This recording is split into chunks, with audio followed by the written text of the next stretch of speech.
Bien, vamos a hablar un poco de extinción de los contratos. La forma natural de extinción de un contrato es por vía del cumplimiento. Esa es la ideal. Se cumplen las obligaciones que estaban previstas en el programa establecido por el contrato y eso pone fin al vínculo contractual.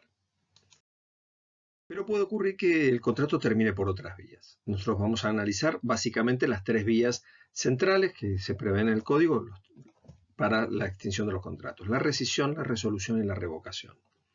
La rescisión se da sin que exista motivo, si se quiere, de la otra parte. Se puede dar por el agotamiento del interés en el vínculo. Esto puede plantearse unilateralmente o bilateralmente. Cuando se plantea unilateralmente tiene que haber algún soporte que habilite a esto. Tiene que haber alguna cláusula contractual que prevé que uno se puede desvincular del contrato en cualquier momento. Por ejemplo, si yo me asocio a un gimnasio, está establecido tácitamente que yo puedo renunciar a seguir siendo socio. Esto es hacer una rescisión bilateral en cualquier momento del vínculo contractual. A veces puedo tener alguna penalidad. El gimnasio me puede decir: mira, te doy una tarifa especial si te asocias por 6 meses. Si te vas dentro de esos 6 meses, tenés que pagar un mes. Bueno, eso está pactado, pero a mí me permite apartarme del vínculo contractual. En el contrato de medicina prepaga está previsto en el artículo 9, en la ley 26.682, que el afiliado al sistema de medicina prepaga puede rescindir el vínculo contractual en cualquier momento del desarrollo del contrato sin que exista motivo. En cambio, la contraparte, la empresa de medicina prepaga, no puede separarlo a él así, por rescisión, no puede renunciar a darle las prestaciones si no existen justas causas que están previstas en la ley. Esto es la falta de pago por determinado lapso o el ocultamiento de enfermedades preexistentes en el momento de asociarse. Tiene que haber un motivo. Siempre que nosotros discutimos que la extinción de un vínculo porque hay un motivo, hablamos de resolución, no de rescisión. La rescisión, se terminó el interés, no hay motivo. En los contratos de larga duración, alguien que provee durante muchos años a otro, donde no se fija un término contractual o se superó ese término y el vínculo siguió, el código exige en 1011 que en el momento de plantearse la rescisión hay que dar como una oportunidad al otro, ¿sí?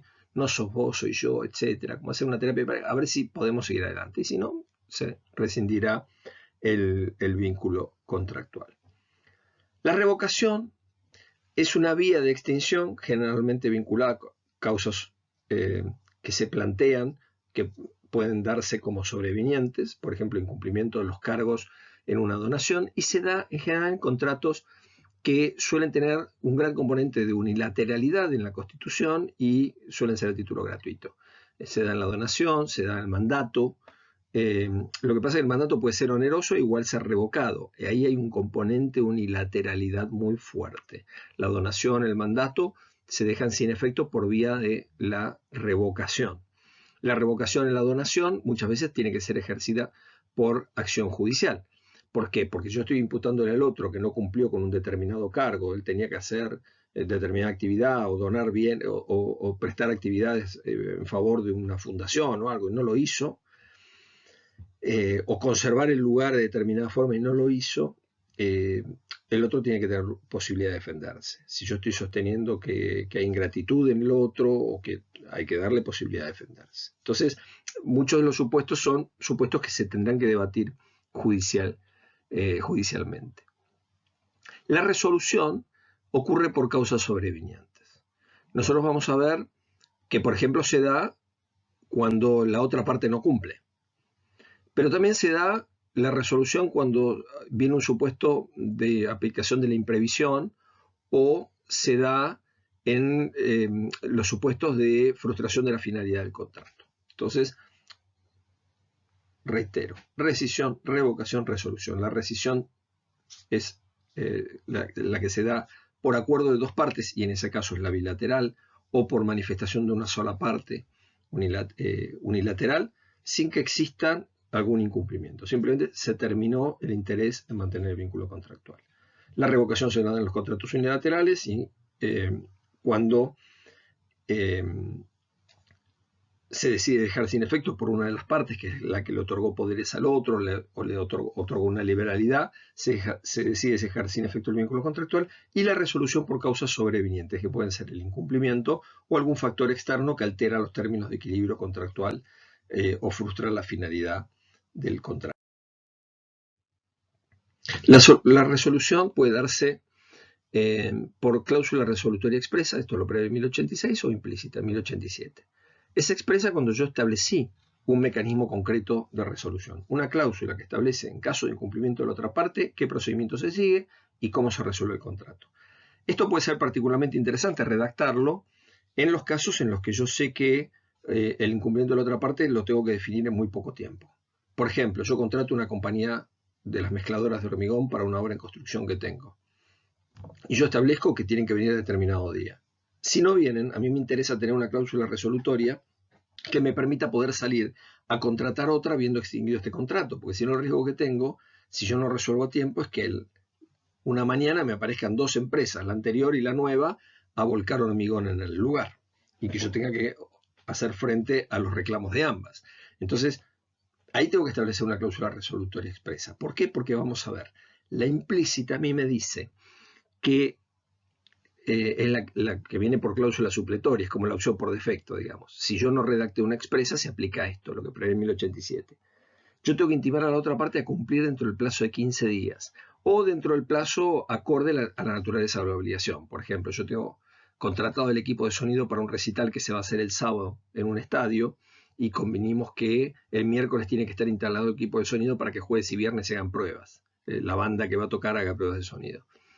Y de pronto me encuentro con que no vinieron el martes. Y no vienen el miércoles. A mí me interesa desvincular rápido a esa empresa, entonces los intimo. ¿Para qué los intimo? 24 horas, una cosa por el tiempo, porque hay que poder hacer las pruebas de sonido. Si no, yo tengo que traer otra empresa, etcétera. Y el recital es el sábado. Aunque yo no tuviera una cláusula expresa, no los voy a intimar ahí por 15 días. Tampoco voy a intimar, y se produce la resolución, cuando las obligaciones son de plazo esencial. Supongan ustedes que yo contrato un servicio de catering o de lunch para un evento.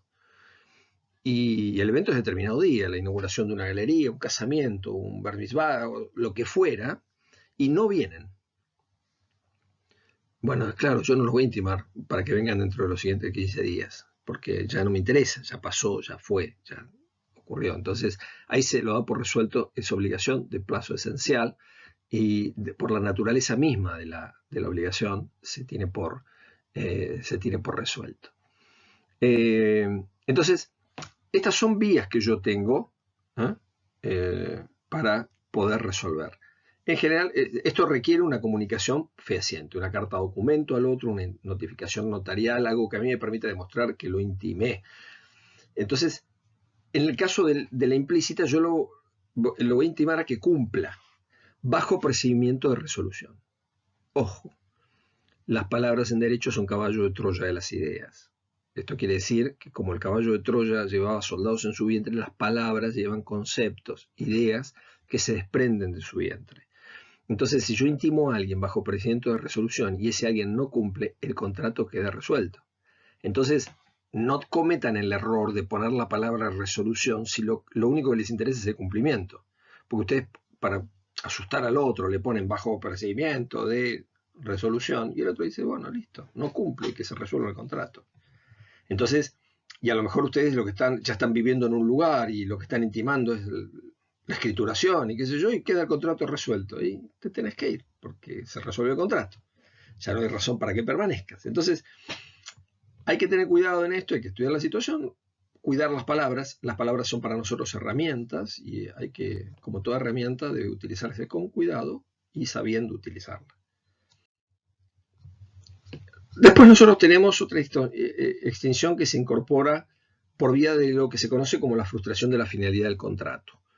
Creo que ya mencionamos los casos de la coronación, son los casos que a principios del siglo XX en Inglaterra, coronación del rey, el rey no desfila, y había gente que había alquilado balcones para ver desfilar al rey. El rey no desfiló porque le dio una apendicitis.